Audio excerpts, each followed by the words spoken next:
నేను ఆ నిర్ణయానికే వచ్చాను. కానీ అంతకుముందు మనమేంటో వాళ్ళకి తెలియాలి. వాళ్ళు బురద జల్లే స్థానంలో మనం లేమని వాళ్ళకి తెలియజేయాలి. ఇప్పుడు ఏం చేద్దామంటావు? అయ్యగారి దగ్గరికి వెళ్ళి కొన్ని విషయాలు మాట్లాడాలి. నేను వెళ్ళి మాట్లాడొస్తాను.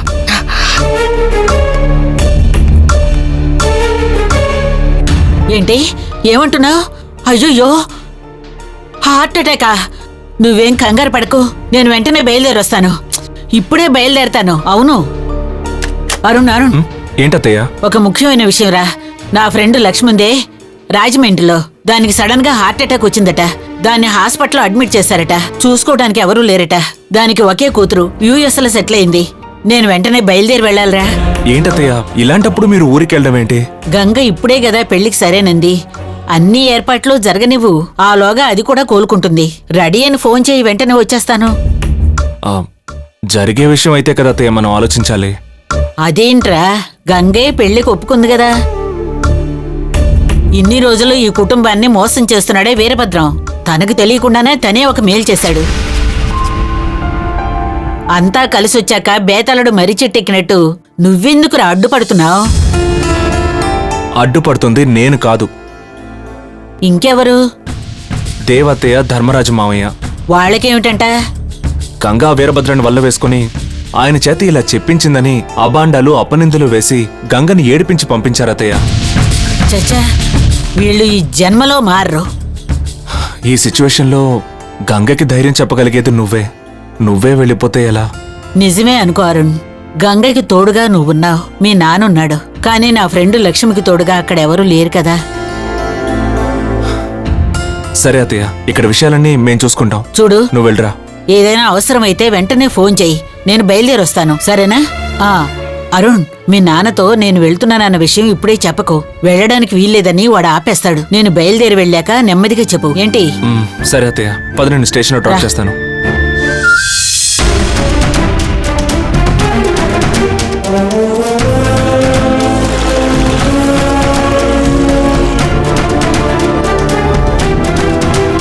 అయ్యగారు. ఏంటమ్మా? అయ్యగారు, నేనింతవరకు మీరు చెప్పిన ప్రతి మాట వింటూనే వచ్చాను. కానీ ఇప్పుడు మీకు కండిషన్ పెట్టడానికి వచ్చాను. నా కోడలు కేవలం కట్టుబడే పిల్లగా ఉండకూడదు, కండిషన్ పెట్టడం కూడా తెలియాలి. అదే నాకు ఇష్టం. నీ కండిషన్ ఏమిటో చెప్పమ్మా, వెంటనే అంగీకరిస్తాను. కండిషన్ నెంబర్ 1, ఈ ఇంటి తాళాలు గుర్తిని మీరు నాకు ఇవ్వకూడదు. కండిషన్ నెంబర్ 2, నాకంటూ ఏ సౌకర్యాలు ఏర్పాటు చేయకూడదు. కండిషన్ నెంబర్ 3, ఈ కుటుంబ బంధువుల ఎదుట నాకు మీరు ప్రాముఖ్యత ఇవ్వకూడదు. కండిషన్ నెంబర్ 4, ఈ ఆస్తిలో నాకెలాంటి భాగము ఇవ్వకూడదు. నా అకౌంట్లో డబ్బు వేయడం, నాకు నగలు కొనివ్వడం, ప్రాపర్టీ కొనివ్వడం, నన్ను లైసెన్స్ హోల్డర్గా ఉంచి బిజినెస్ ప్రారంభించడం, నాకంటూ షేర్స్లో ఇన్వెస్ట్ చేయడం, నా పేరున ఎలాంటి పెట్టుబడి పెట్టకూడదు. ఈ ఇంట్లో నాకంటూ చెప్పుకోవడానికి ఒక్క రూపాయి కూడా ఉండకూడదు, దేవసేన తప్ప. జీవితాంతం మీరు ఈ కండిషన్స్ ఒప్పుకుంటున్నారని పత్రాల్లో రాసి మీరు సంతకం పెట్టివ్వాలి.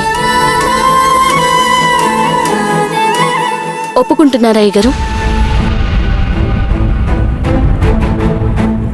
ఏంటయ్యగారు మౌనంగా ఉన్నారేంటి? నా కండిషన్స్కి మీరు ఒప్పుకుంటున్నారా?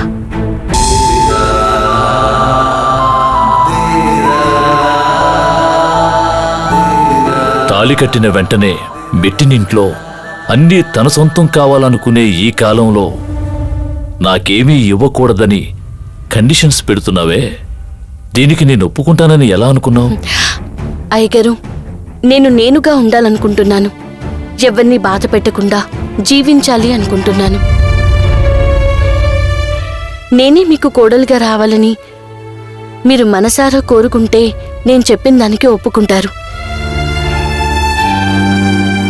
లేదంటే ఆలోచిస్తారు.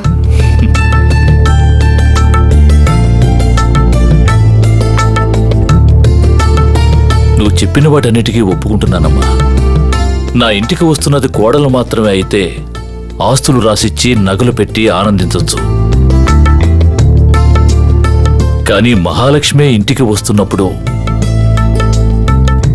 ఆ తల్లిని ఏ నగలతో అలంకరించగలం? నువ్వు మహాలక్ష్మివమ్మా. నువ్వు కోరినట్టే చేస్తాను.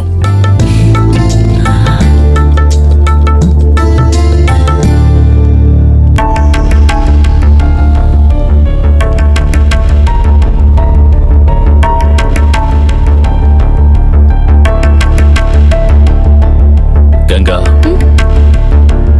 నాకిది ఇష్టం లేకపోయినా నువ్వు చెప్పినట్టు రాసి సంతకం పెట్టాను.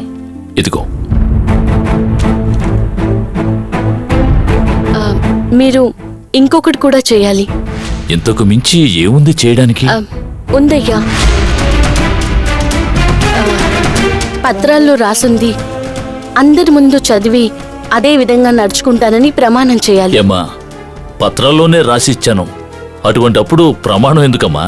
పత్రాలు కేవలం మనుషులకి రుజువు, ప్రమాణం మనసుకి రుజువు.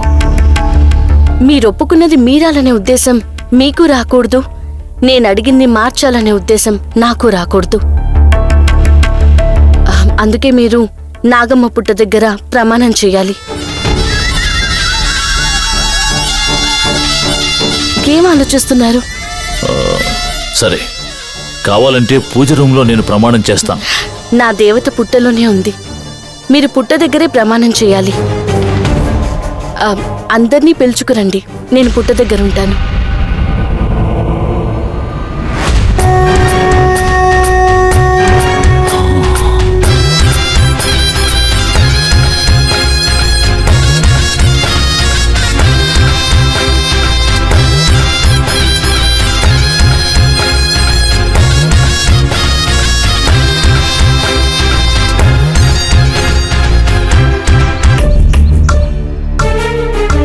రండి.